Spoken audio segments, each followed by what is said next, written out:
Now, why did these saints give up and sacrifice so much? Partially because of something that happened in the early 1830s.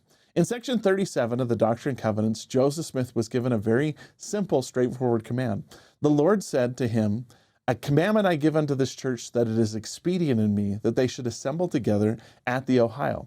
You remember from one of our previous stories of the Doctrine and Covenants that the missionaries, led by Oliver Cowdery, stopped in Kirtland, Ohio on their way to the frontier. While they were there, they converted a whole congregation of saints, and now there were more church members in Kirtland than there were in the cradle of the Restoration in New York.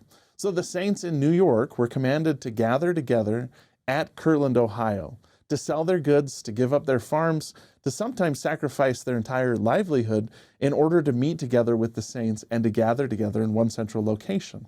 Now, section 37 is just the commandment to gather. You have to go to section 38 to actually find out why they were commanded to gather. And there the Lord gives two distinct reasons for the gathering. He said, "Wherefore for this cause I gave unto you the commandment that ye should go to the Ohio. And there I will give unto you my law, and there you shall be endowed with power from on high." So there were two reasons why they were asked to go to Ohio. Number one was to receive the law. That's going to come in section 42. And number two was to be endowed with power from on high. Now, endowment is a word that just means gift. And the endowment, as the early saints understood it, was a complicated thing. Today, the endowment is almost always synonymous with the ordinances we receive in the temple. But in the early church, the endowment came in a number of forms, whether it was the doctrine that the Savior revealed to them in Ohio, or the authority and priesthood that he gave to them, or the ordinances that were revealed later on. Joseph Smith, later on in his life, explained the reason for the gathering and how it tied back to the word endowment and the way we use it now. He said, "What was the object of gathering the people of God in any age of the world? The main object was to build unto the Lord a house, whereby he could reveal unto his people the ordinances of his house and the glories of his kingdom, and teach the people the way of salvation. For there are certain ordinances and principles that, when they are taught and practiced, must be done in a place or house built for that purpose. It is for the same purpose that God gathers together his people in the last days, to build unto the Lord a house, to prepare them for the ordinances of endowments, washings and anointings, etc." So part of the reason why they were gathering was to build a house. They had to gather the strength of the church and its resources so that they could construct a house of God. Now, we might ask ourselves in the 21st century today, is the gathering still happening? And the answer unequivocally is yes.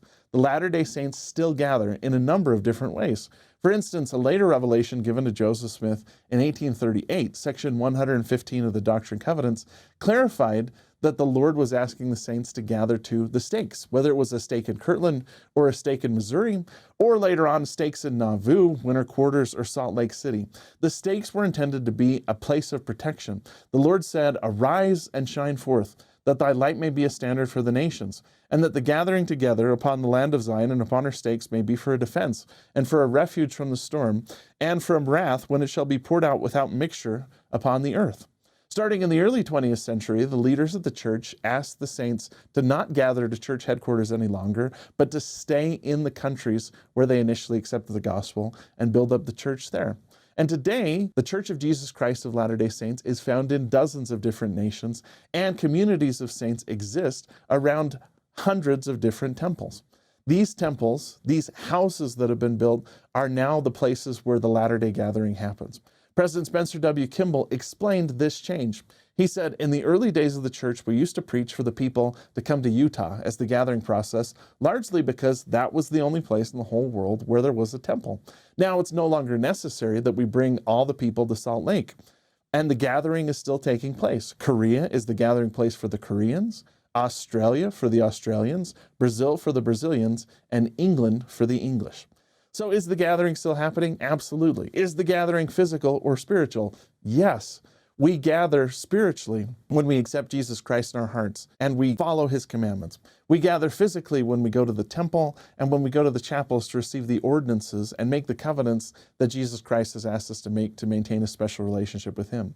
When we can't gather physically, we still need to gather spiritually. When we gather, we receive blessings, and the Lord helps us along our way so that we can travel and continue to gather until we gather in that last place, the celestial kingdom.